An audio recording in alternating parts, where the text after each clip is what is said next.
बडगुजर उद्योजक पुणे यांचा सत्कार बिपिनजी पठार यांनी करायचा आहे।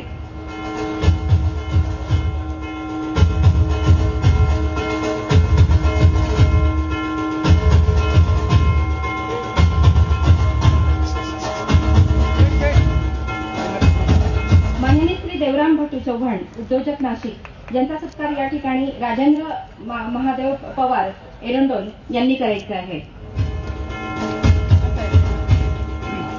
आपला सत्कार समारंभाचा कार्यक्रम या ठिकाणी संपन्न झालेला आहे आणि आपल्या मान्यवरांनी आपल्याला जी परमिशन दिली की बाकीच्यांचा मान्यवरांचा सत्कार या ठिकाणी आपण नाही केला तरी चालेल, ही आपल्यासाठी खूप नाविन्यपूर्ण आणि त्यांच्याकडनं एक सहकार्याची गोष्ट आहे। आपण सगळ्यांनी टाळ्यांच्या गजरात या विचारांचं स्वागत करायचं आहे। त्यांना जागेवरच बडगुजर विद्या प्रसारक मंडळाचे जे पदाधिकारी आहेत त्यांना ते शाल श्रीफळ देऊन त्यांचा सत्कार करतील। या ठिकाणी बडगुजर विद्या प्रसारक मंडळाचे अध्यक्ष विकास पुंडलिक शेठ बडगुजर, सुरेश शिवराम महाले उपाध्यक्ष, प्रकाश दुटकू बडगुजर उर्फ पीडी बडगुजर सर उपाध्यक्ष, राजेंद्र माधवराव पठार, बिपिन माधवराव पठार सचिव, दिगंबर लक्ष्मण बडगुजर सहसचिव, ललित मधुकर बडगुजर वसतिगृह अधीक्षक, एमजी निंबाजी बडगुजर। जागेवरच अगदी 2 मिनिटात सत्कार झाला पाहिजे। राजेंद्र दत्तात्रय पवार खजिनदार, लीलाधर दत्तात्रय बडगुजर सदस्य, दत्तात्रय निंबा बडगुजर सदस्य, विजय शिवराम बडगुजर सदस्य, रामलाल गोविंदा बडगुजर सदस्य, दिलीप मोतीराम बडगुजर फौजी।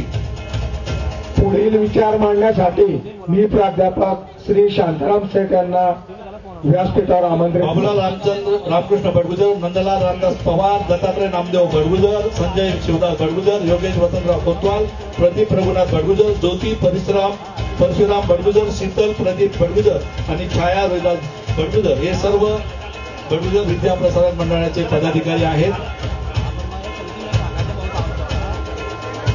धन्यवाद।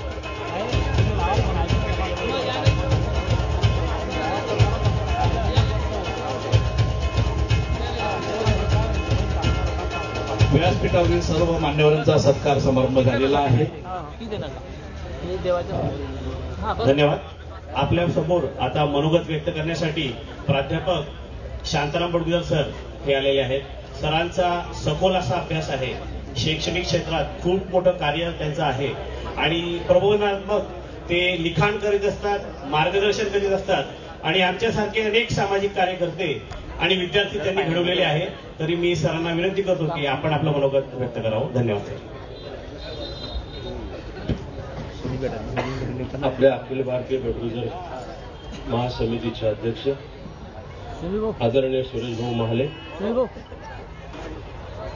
आदरणीय सचिव हिरालाल सर, सर्व सन्माननीय आजी माजी अध्यक्ष उपाध्यक्ष सचिव, सर्व सन्माननीय संचालक, तीनही राज्यांचे उपस्थित असलेले आदरणीय पदाधिकारी, जळगाव जिल्हा बडगुजर विद्या प्रसारक मंडळाचे अध्यक्ष विकास भाऊ, त्यांचे सर्व सहकारी, व्यासपीठावरील ज्येष्ठ श्रेष्ठ उद्योगपती,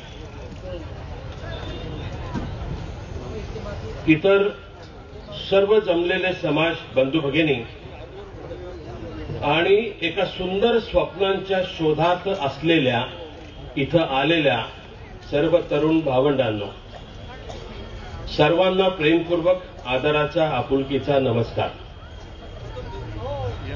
एक गोष्ट खूप चांगली केली या मेळाव्यामध्ये की ज्येष्ठ मंडळींनी सत्कार नको आणि त्यासाठी वेळ वाया घालवू नका म्हणूनचा सल्ला दिला। हे खरं त्या ज्येष्ठांचा सन्मान आहे, त्यांचं मोठेपण आहे आणि त्याचं मूल्य खूप मोठं आहे, हे आपल्याला स्वीकारलं पाहिजे। मित्रांनो, बडगुजर समाज आणि बडगुजर समाज पूर्वीचा आणि आजचा, आपला समाज हा मूलतः कृषीप्रधान आहे, ग्रामीण आहे। आर्थिक सामाजिक राजकीयदृष्ट्या आपण प्रगतीच्या वाटेवर आहोत। आज आर्थिक प्रगतीकडे चांगली वाटचाल समाज करतो आहे. उद्योगाच्या क्षेत्रातही आपली प्रगती बऱ्यापैकी आपण करतो आहोत. आपल्या समाजातले विविध शहरातले गावांमधले उद्योगपती लहान मोठे हे समाजातल्या इतर बांधवांना मदतीचा हात देऊन त्यांनाही पुढे नेण्याचा प्रयत्न आवर्जून करत आहेत. राजकारणात मात्र आपण अजूनही बरचसं मागे आहोत. मी एक कुटुंब जळगावमधलं पाहिलं. एका कुटुंबामध्ये 4 भाऊ, एक भाजपात, एक काँग्रेसमध्ये, एक राष्ट्रवादी शिवसेनेमध्ये, हे सगळे बाहेर वेगवेगळ्या राजकीय पक्षांमध्ये, पण घरात आले की मात्र बडगुजर पक्षाचे. असं चित्र आपण आपल्या समाजातही निर्माण करण्याची गरज आहे. कुठल्याही पक्षात जा, ज्याच्या त्याच्या आवडीनुसार, ज्याच्या त्याच्या विचारधारेनुसार जा, पण घरात बाहेर नक्की एकमेकांवर टीका करा, पण घरात आले की मात्र बडगुजर समाजाचं हित म्हणूनचा विचार करा आणि त्याच्यासाठी काम करावं. मला असं वाटतं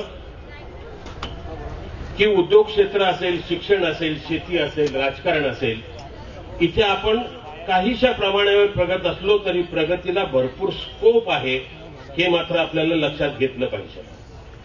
स्पर्धा परीक्षांकडेही आपल्या तरुणांनी लक्ष देण्याची गरज आहे. एक सल्ला मात्र नक्की देईन. एक 4 वर्षापूर्वीची एक माहिती अशी आहे, डेटा आहे अधिकृत, 7% नोकऱ्या सरकारी क्षेत्रामध्ये आहेत. किती? 7% नोकऱ्या. 7% jobs are available in government sector. याचा दुसरा अर्थ असा आहे की 93% नोकऱ्या या खाजगी क्षेत्रामध्ये आहेत. आता सरकारी नोकऱ्यांचा आग्रह जे वधूवरांचे पालक धरतात त्यांनी गांभीर्याने विचार करावा की 7% SC, ST, NT, OBC, EWS, आणखीन आता नवीन येऊन घातलेला मराठा समाज, या सगळ्यांच्या पुढे आणि जी स्पर्धा आहे, नोकऱ्या सरकारातल्या कशा मिळतात हेही तुम्हाला माहिती आहे. गुणवत्तेने मिळतात हे खरं आहे. अत्युच्च गुणवत्ता असेल तर नक्की नोकऱ्या आहेत, पण गुणवत्ता नसेल तर काय लागतं हे तुम्हाला माहिती आहे. मग तिथे जात लागते, पैसा लागतो, वशिला लागतो, या साऱ्या गोष्टी आहेत की जिथे आपण काही प्रमाणामध्ये नक्की कमी पडतो. म्हणून सरकारी नोकऱ्यांचा आग्रह धरणाऱ्या वधूवरांच्या पालकांनी याचा गांभीर्याने विचार करावा आणि मग राहिलेल्या 93% क्षेत्रामध्ये म्हणजे खाजगी क्षेत्रामध्ये आपल्या मुलामुलींना नोकऱ्यांसाठीची क्षमता देण्याचा प्रयत्न शिक्षणाच्या कालावधीत करावा. हे शिक्षण घेताना एक सल्ला आणखीन देईन. उच्च शिक्षणाकडे फार जाऊ नका असा प्रामाणिकपणे सल्ला देईन. तुम्ही असं म्हणाल की तुम्ही उच्च शिक्षणात खूप शिक्षण घेतलं आणि तुम्हीच सल्ला देताय आता की उच्च शिक्षणात जाऊ नका. 12वी पर्यंत शिकू द्या, लिहिता वाचता चांगलं येऊ द्या, विचार करता येऊ द्या आणि नंतर पुढे मात्र त्याला कौशल्य विकासाकडे जाऊ द्या, व्यवसायाकडे जाऊ द्या, उद्योगपती म्हणूनच्या शिक्षणाकडे त्याला जाऊ द्या. बीए, एमए, एमकॉम, एमएससी याचे दिवस गेले हो मित्रांनो. आणि म्हणून हा सगळा विचार आपल्याला गांभीर्याने करण्याची गरज आहे. 93% क्षेत्रातल्या नोकऱ्यांचा विचार करा, 7% म्हणजे सरकारी नोकऱ्यांचा विचार कमी करा. वधूवरांच्या पालकांना ही नम्र विनंती की आपण याचा गांभीर्याने विचार करा. प्रिय समाज बांधवांनो, आज लग्न जुळवण्यासाठी वधूवर सूचक मंडळ आहेत, तशी मासिक आहेत, वृत्तपत्रात जाहिराती येतात, ऑनलाईन सोशल मीडियाच्या साईट, मॅट्रिमोनियलच्या साईट, या सगळ्या गोष्टींमुळे स्थळ शोधणं सोपं झालं आहे का? हे स्थळ शोधणं सोपं झालं हे खरं आहे, पण विवाह तरी पण जुळून येत नाहीत. याच्यासाठी थोडासा पारंपरिकतेचा भाग आपण सोडला पाहिजे. आणि जर असे लग्न जमले तर ते टिकणं पण थोडंसं कठीण झालंय. मला असं वाटतं की मुलं आणि मुली आज खूप शिकतात, उच्च शिक्षित होतात, हायली क्वालिफाईड होतात, जॉब करतात. त्यांना कुटुंबातल्या माणसांकडून, विशेषतः बुजुर्गांकडून, ज्येष्ठ वडीलधाऱ्या माणसांकडून साथ, सपोर्ट, सहकार्य मिळण्याची गरज नक्की आहे. लग्नाआधी आणि लग्नाच्या नंतर या साऱ्या गोष्टींचं महत्व आहे. आपली एकूणच संस्कृती ही पुरुषप्रधान आहे. पुरुषी वर्चस्वाची आहे. आईचे संस्कार, वडिलांचे संस्कार, त्या कुटुंबाचे संस्कार, एकूणच मुलांवर जे होतात, जे केले जातात, त्याचं महत्व आहे. पण आता व्यवस्था मात्र आता हळूहळू बदलते आहे. कुठल्याही प्रकारचं वर्चस्व हे आता तरुण शिकलेला युवक युवती स्वीकारेलच असं सांगता येत नाही. स्वीकारलंच पाहिजे का याच्याशी मात्र मतभेद होऊ शकतात. इथं थोडासा समन्वय असावा, इथं थोडासा समजदारपणा यावा, इथं थोडंसं समजूतदारपणा ज्येष्ठांनी वरिष्ठांनी घ्यावा आणि तरुणींनी पण तो घेतला पाहिजे. बदलत्या काळामध्ये, वाढत्या शिक्षणाच्या काळामध्ये सगळ्यांना समतेचा विचार हा स्वीकारावा लागेल. पूर्वी असं होतं की स्त्री कनिष्ठ आणि पुरुष श्रेष्ठ, हे पूर्वी होतं. आजही कर्ता म्हणून पुरुषाचं स्थान आहे. पण मग पुरुषांनी किती दादागिरी करावी घरामध्ये याचाही मर्यादा आपल्याला ठरवावी लागेल. दादागिरी म्हणजे मी चांगल्या अर्थाने म्हणतोय. पूर्वी जी व्यवस्था होती ती आता बदलली आहे, ती बदललेली पाहिजे. पूर्वी कुटुंबातले प्रमुख हे लग्न संस्कार ठरवायचे, यशस्वी व्हायचे. कुठेही फारशा कुंडल्या आणि गुणपत्रक जुळवत नव्हते. आता तुम्हाला एक गोष्ट लक्षात घेतलं जाईल, आता खूप आपण कुंडल्या गुणपत्रिकांवर विश्वास ठेवतो किंवा त्याच्या मागे पळतो, त्याची कारणं सांगतो. अरे पळून जाणारे कुठे कुंडल्या बघून पळून जातात? मला प्रामाणिकपणे तुम्हाला सांगावंसं वाटतं, मुलांचे स्वभाव गुण, वागणं बोलणं, कुटुंबाचं वागणं बोलणं, समाजातला सहभाग, वावर, या गोष्टींना महत्व जास्त द्या मित्रांनो. फार या सगळ्या बाजारबुंग्या गोष्टींच्या मागे जाऊ नये असं मला व्यक्तिगत वाटतं. काही सूचना फक्त करतो. काळ महागाईचा आहे, शिक्षण अतिशय महागडं आहे. आई वडील दोघंही आपापल्या मुलामुलींना खूप पैसा खर्च करून पोटाला स्वतःला चिमटा लावून शिक्षण देतात, मोठं करतात आणि त्यांची अपेक्षा निश्चित असते. आणि म्हणून मुला-मुलींच्या दोघं बाजूंनी एकदा लग्न झालं की पुढे जाताना संसारामध्ये किती हस्तक्षेप करायचा हे मात्र ठरवून घेतलं पाहिजे. दोघांच्या बाजूने, आईच्याही वडिलांचे. वडील आणि आई मुलाकडचे असतील तर सातत्याने आपल्या मुलांना सूचना देतात. आता तो आई वडील हे जरी कमी शिकलेले असतील, मुलं जरी शिकलेले असले तरी सुद्धा खूप सूचना देतात. सूचना द्या, पण आग्रह धरू नका, जेणेकरून खूप वाद निर्माण होतील, वादविवाद होतील, इतका आग्रह नको. आणि म्हणून मर्यादित सूचना द्या. मुलींकडच्यांनी सुद्धा, विशेषतः मुलीच्या आईकडच्यांनी किती फोन करायचे. सोशल मीडिया जितका चांगला आहे ना तितका वाईट पण आहे. सोशल मीडियामुळे अनेक विवाह मोडतात असाही तुम्हाला अनुभव असेल. आणि म्हणून या सोशल मीडियाचा, विशेषतः मोबाईलचा वापर किती करावा याचा नक्की भान ठेवा. नवीन लग्न झालेल्यांनी, आता बरेचदा असं होतं की पाहण्याचा कार्यक्रम झाला, पसंती झाली की लगेच फोन नंबरची देवाणघेवाण होते. माझा आग्रह असा असेल की नक्की बोला, विश्वास असेल तर विश्वास ठेवा, बोला, पण किती बोलायचं हे लक्षात ठेवा. आणि इगो ठेवू नका, ज्याच्यामुळे वाद वाढतील ते ठेवू नका. एकमेकांकडचं उणं काढू नका. उणं खरं नसतंच. आता श्रेष्ठ पुरुषांकडचे किंवा वराकडचे आणि कनिष्ठ मुलीकडचे हा समज आपल्या डोक्यात असेल तर हा कुचका विचार काढून टाका. तो ठेवू नका, तो जोपासू नका. सासू सासऱ्यांचा आदर दोघं बाजूंनी ठेवला पाहिजे. सासू सासऱ्यांचा आदर हा दोघे बाजूंनी ठेवला पाहिजे. नाहीतर मग फक्त मुलाकडच्याच आई वडिलांचा आदर आणि मुलीकडच्या आई वडिलांना अनादर अशी परिस्थिती जर होत असेल तर तसं चालत नाही, चालणार नाही. काळ बदलला आहे, आपल्यालाही बदलावं लागेल. आपले स्वभाव बदलावे लागतील, आपला अहंगट बदलावावा लागेल. आणि म्हणून मला असं वाटतं की या गोष्टी खूप महत्वाच्या आहेत. एक वाक्य याच्यासाठी तुम्हाला सांगतो.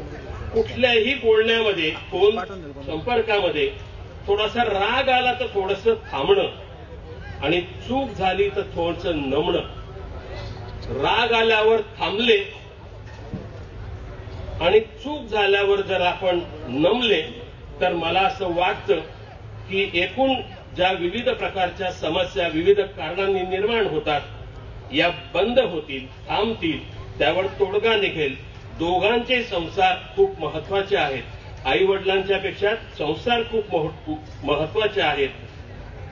पूर्वी एक वाक्य होतं किंवा जाहिरातीत एक वाक्य येतं, मेड फॉर इच अदर. मी सगळ्या समाज बांधवांना सांगू इच्छितो, मेड फॉर इच अदर असं काहीही नसतं. ही जाहिरात म्हणून ठीक आहे, ऐकायला चांगलं वाटेल, पण हे वास्तव आहे का तर नाही. मला दुसरं वाक्य तुम्हाला सांगावं, मेड फॉर इच अदर हे खोटं आहे, हे शक्य नाही, हे गृहीत धरू नका.